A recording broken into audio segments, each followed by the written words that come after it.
Nung magjowa na kayo, tapos classmates na kayo, ano yung mga pinagdaanan yung stress naman? Kasi napag-usapan na natin yung yung matamis. masaya. Ano yung mga nakakainis na bahagi naman ng pagiging magjowa at mag-classmate at the same time?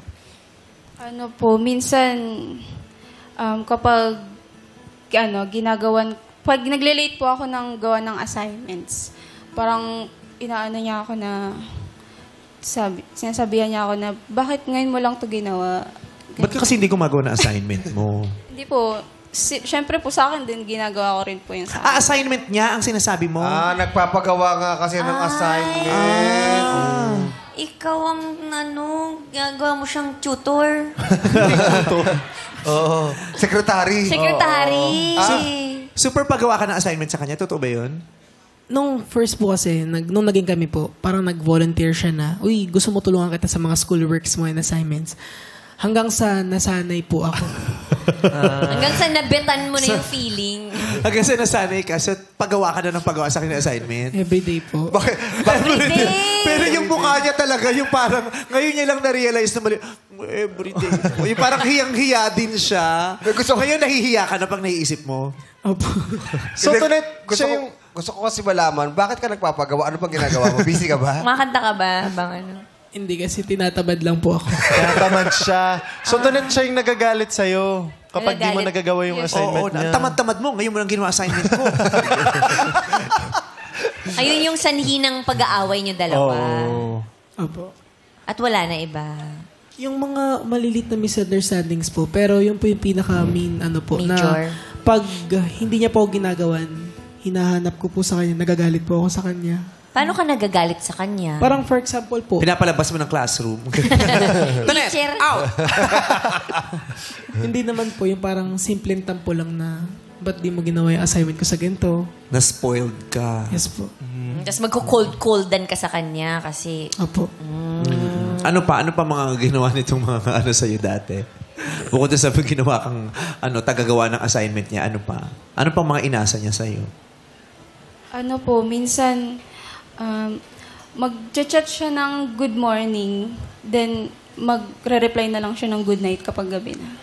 Magtaka ka kung sa umaga siya nag-good night. Hindi, baka...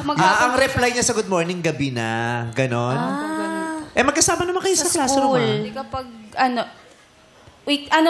Monday, weekends? ay MWF po yung schedule namin. So kapag wala po kaming pasok, parang siya, wala rin siya whole day. Hindi siya mag-chat ng whole day sa... Kahit update man. MWF. Kasi dahil pandemic pa na. Yes po. Ay, yun po talaga yung schedule namin dati.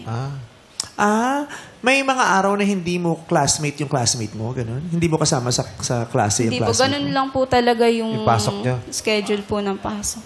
3 days lang po. 3 days in a week. Yes po. Okay. Normal yan, hindi yun yung pandemic? Opo, normal po. Ba't ganun? Ba't ganun yung, 3 days lang? Dahil ba yan sa po siya? pandemic nun? Sa school po kasi namin, MWF po, yung pasok lang. Tapos yung TTHS po, ibang naman po yung magpapasok. Ibang estudyante naman po. 3 days lang po yung pasok na. Parang naghahati kayo sa facility, ganun ba yun? Kaya may araw lang na kayo ang gagamit, tapos giveaway naman sa next. Yes po. Purpose. Siguro sa dami Hindi ng na pala estudyante, 5 no? days ang Ang hirap nun, Ang aral mo, 3 araw lang. Sa So, paano dami. yun? Paano yung load?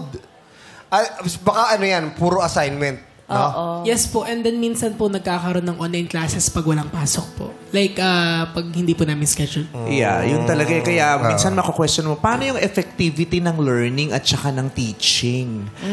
Kasi dati nga, ako sa experience ko, 5 araw yung pasok namin. There was a time nga 6 Monday to Saturday Pero dire-diretso na yung pasok, pero yung load pa ng assignments at saka mga requirements at saka mga research, ang dami. Yun pa kaya yung 3 lang ang araw ng pinapasok mo. Kung 3 lang araw mo, mas maraming kailangang isaksak sa'yo sa loob ng 1 araw. Dahil 1 araw lang sa 1 linggo yun Dahil 3 days a week lang kayo, di ba? So yung... Kasi dati, kunyari, ang English namin parang MWF. Tapos yung ibang subject naman yung TTHS, di ba? So kung yung yung lahat ng yun, 3 araw lang sa isang linggo, di mas konti yung time to teach and to... Pero yung load ng mga Whole estudyante, day yun? Ano madami. yung, anong oras kayo pumapasok? 6 po ng morning hanggang 12 ng tanghali po. Sa school. Half day day pa. lang. Tapos half Siring. day pa. Half day pa. Sirin ng oras. Parang dali nung life nyo, ha? Oo, kasi half konti lang pasok. Imagine mo, diba, ang dami mong bakasyon, tapos ang pasok nyo, ang iksi-iksi pa. Yung iba nga whole day, diba? From 7 a.m. to 5 5 p.m. p.m. dati. Oo. Ganun Marami ka pala. namang natutunan. Yes po. Paano kang maraming natutunan? Hindi naman ikaw gumawa ng assignment mo. Half day tapos 3 times a week. At ang dami mo lang ang araw para gumawa.